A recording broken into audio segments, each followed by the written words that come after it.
Hi there, it's been a while and I'm sorry for the lack of updates. I've been feverishly trying to complete Shadywoods, and once I was done with it, which was already like 4 weeks ago, I was kind of burned out and I just needed some time away from all of it.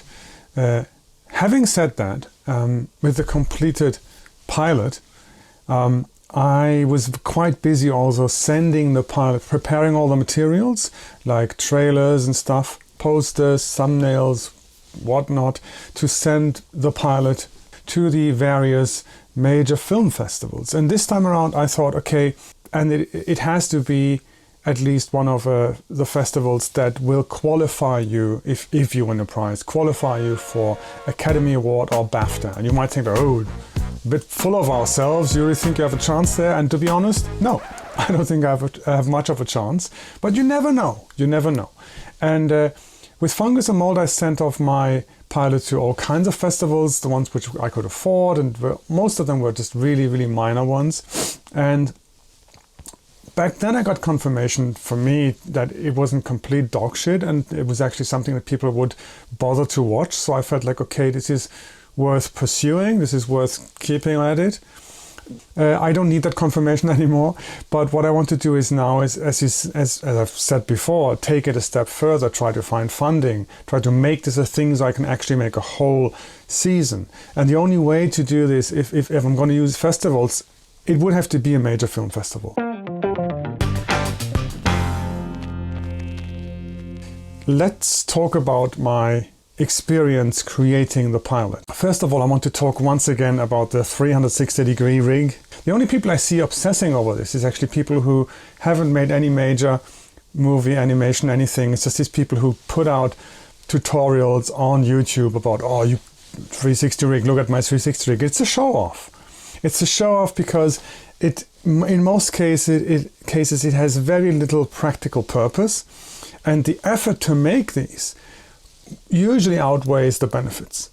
So when I talk to a professional animator who works at DreamWorks of all places and does a lot of Moho stuff for them, he told me that he doesn't really use 360 rigs and he never really makes one. There was one exception where he needed one, but in all other cases what he does is, because you animate just a short scene or something, you initiate your turn with a front rig to 3/4, and then with you use some secondary motion to kind of distract the viewer and sell that thing, and then you flip to the back rig, and that's it. And I've done that even in my 22-minute episode. I have done this 3 times. There were 3 occasions where I actually had to flip from front to back, and to be honest, there was only 1 occasion where it was actually really necessary, the turn, the absolute flip from back to front. And in the other 2 occasions I could have done something else and the video wouldn't have been any worse for it. So just keep that in mind.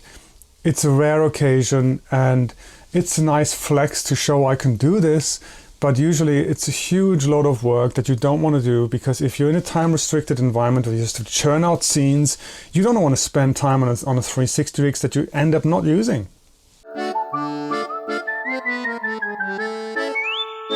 I want to show you my current state of rigs actually here. There's a few things I've added to my rigs as a default now. Over the course of animating a whole episode, you end up changing the rig, improving the rig, fundamentally altering it sometimes when you figure out, oh, there's a much better way of doing this. And then you sometimes even think, oh, actually, I should apply the same to all my other rigs. I then actually take that rig and save it out again with an increased version number. I put version numbers on there. And as you can see here, Frank is at version 3.0, which means he's kind of gone through almost 30 iterations, basically. Okay, so this here is Frank. I am showing this here with, I think it's showing all the shy bones. Yeah, so normally it's like this. And if I show the shy bones, the bones I have hidden that I usually don't touch, you see a few more. Generally, I don't think I need to explain the eye rig. I have done this in a different video. Most of the yellow bones that you can see here are the actual controller bones that I use to control the character. Okay, there's the head turn. Now it works. And I've changed it so that it actually will also flip. So I've attached the eye rig now to the head bone in the middle here, which I'm flipping so that the eye rig will flip as well, because otherwise, if you flip the head bone and you attach the eye rig somewhere to something else and it stays where it is, then you move the eye controller to the right and the eyes go left. And it's like, what? So I flip the eye rig with the head. Same for this squash and stretch controller here. The reason I am making this a separate thing and don't just squash and stretch the head is, as you can see here, if I squash and stretch the head, it's a mess. Then there's the head tilt, you know, and the body turn, which does a bit of the shoulders, which only actually changes the layering of shoulders and upper body, which I've learned to do, because basically, well, hands have to move freely in front and behind the body, even if you don't do a body turn. So I just leave them in place, and I do a bit of a trick with the where I have an reference layer to the shoulder, to the upper arm, and so the original upper arm is always behind the torso, the body, and then I have reference layers on top, and I just switch the visibility on and off. That's all. So you think you'd be moving layers, but I'm not, because if you start moving layering in animation in a smart bone, it'll lock the layer order, and then you can't move them at all ever again, and that's it. And so I never do layer animation in smart bone actions or smart actions. That can screw out everything. And then, yeah, the rest you know, it's this basically the blink action that you have here, blinking, and the anti-blink action for me is just to leave the eyes going like this. This is the anti-blink. Then emotional eyebrows, what I'm using. This is a controller for both, but of course you can do the kind of skeptic kind of thingy here, and then the overall height of the eyebrows. Again, you can do this individually. That gives me enough control for most emotions. You can still jump in, you know, and do manual adjustments. Same for mouth shapes if you need to. But this is a overall thing that just does its job. I have controllers for sleeves here. In this case, it's basically, this is just for the opening, but it helps, you know, depending on the angle, if it goes backwards or forwards towards the camera. Of course, the angle of the sleeve opening will change, and you want to be able to move to adjust this to give a bit of a pseudo perspective effect. These are the come on, this is a bit hard to grab now. And these are, of course, the target bones for the hands, so you can move the hands, and you can still, if you move the hips, the hands stay in place. And that's mostly it. The only thing that I've now changed in all of my rigs is, you see this elbow bone here that is normally hidden, and what it does, it doesn't really do much. So the way my arms work, let me just hide everything, get a hand. This is the arm, and actually if I hide the elbow, you see the elbow is basically just a circle. So right now my arms are basically these open shapes, but they are exactly the width of this. They fit with the elbow circle, so when you rotate them, they will just perfectly rotate around as a tangent on that circle here. And this is a separate layer. This has a few benefits. One thing is, if I deform any of the arms, because if the elbow is part of the upper arm and the upper arm is being stretched, the elbow would stretch too, and it would become like more like an oval, and it will mess up the alignment, everything. This will not deform the elbow.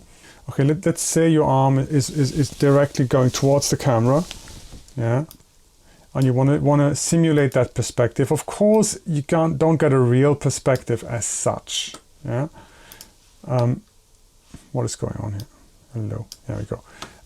But you can simulate it to a certain degree, especially if it's just a short movement. You put the sleeve up here, and then it looks a bit like the arm is stretched toward the camera, right?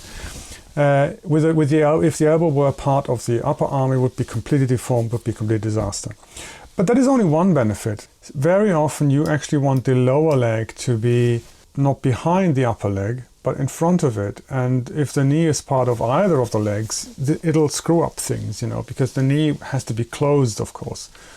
And if I now want to move it behind or in front of the other leg, I can do this, it's no problem, you know. I can always realign the knee to be the lowermost thing, no problem. See, I just changed it here. So I can just change this, as you can see, and the knee is always behind, and it'll always look fine.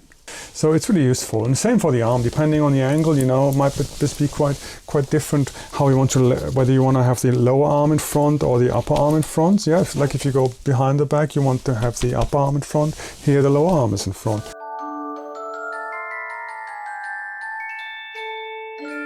Oh, there's another thing I've actually been doing is some crotch magic.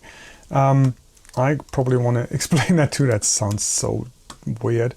She has a separate crotch that I can move in front. Again, with the legs layering, it's very complicated how the legs move and what they're doing, that you sometimes want to move the crotch. If you have a body turn from one to the other, the torso turn, you have to relayer the one leg becomes the front leg, and the front leg becomes the hind leg, and the crotch has to be in the middle. So it's a bit like with a knee, basically. It's a very similar thing like with a knee. So you have to crotch as a separate item. And another thing I'm doing is actually using these patch layers, which is kind of a very old remnant of previous versions, and I found it to be actually surprisingly useful. I still can't really explain very well what it does. What this patch layer is doing is an invisible circle. Basically, it is an invisible circle here that kind of hides edges of layers if they're overlapping. So it's a bit of like a Boolean, but not. So it has no effect on anything that is outside. It's only about layers overlapping and how you hide the edges. So basically, for a leg, normally, this is the normal, without the patch layer, this is how her crotch would look like on the leg. And of course you can see this line goes way up, way too much up here. And you'd say, yeah, why don't you just change this, you know? Why don't you just change the vectors? The reason is because I don't want to have to animate all those vectors if she turns her leg outwards very much, or she turns it upwards. Let me just show you here. So if I move the leg up, that line is fine. It shouldn't be any shorter. I really want it to be like that. But if I move it down and it's straight, it's way too much up there. So I want to be able to modify the length of that line. I don't want to screw with the actual leg itself, because that makes everything complicated. Here too, actually, again, this line seems to be too long. Just ignore the foot for now. I'm talking about this here. And so patch layers are very useful because A, they can cover this stuff up, and B, you can animate them. So you can move them around to modify the length of the lines that are hidden. So this patch layer basically, when I move it, hides the line, as you can see here, right? Let me put an animation here, it's easier. Otherwise I have to zoom in, zoom out all the time. So let's say what we want to look at is let's not have a patch layer at all right now. So without the patch layer, what the leg line is doing is this. And you'd think for most of the time it looks okay. This just seems to be a bit too long, cutting in too deep into the hip. And here it's okay, this is okay, although the crotch already, again here, this looks weird, this is not the way it should work normally. Then it's kind of okay, and already the line is too long, too long, too long, too long. And funny enough, but now suddenly it seems to be okay again. And so you want to be able to adjust that. And what you can do with a patch layer is basically, it's this invisible circle that just, come on, guys. Visible circle that just covers, as you can see, even if you go outside of it, it will never have any influence on anything outside of the shape. It's only inside the shape. It'll cover lines. So somehow it's smart to recognize the outer bound. So let's say you want to do this here, just you want to have a bit of a line still here, to have a bit of a, and then here seems to be pretty good. And up to here it's fine. But from this point on, maybe just put a keyframe in here, you might want to just move up a bit more, I don't know. And if you now animate this, let's hide all this, you can see the lines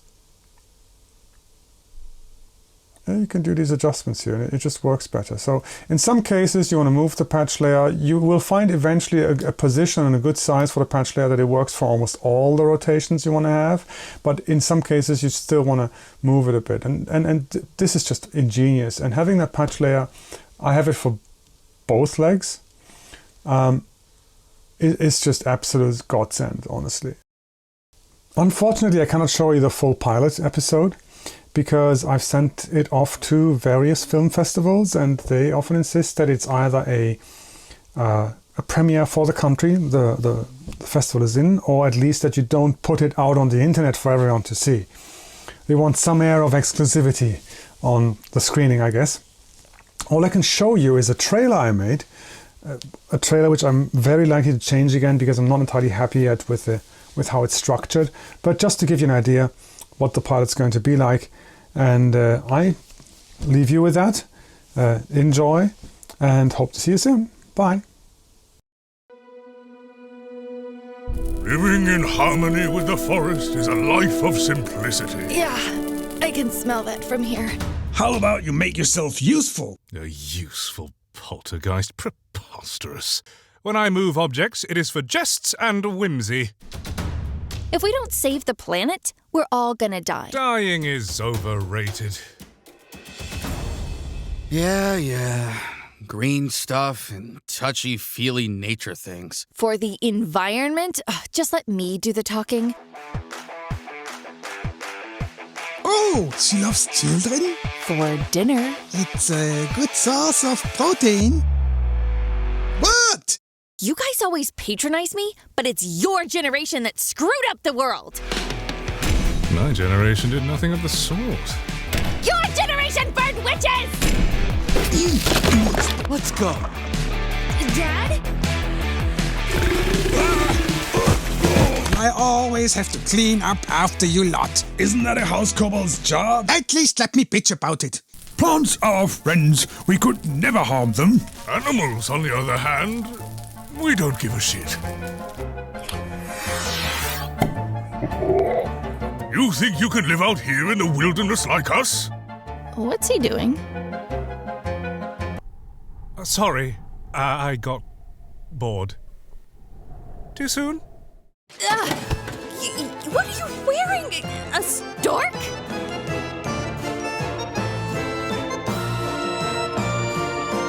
He helps me sleep.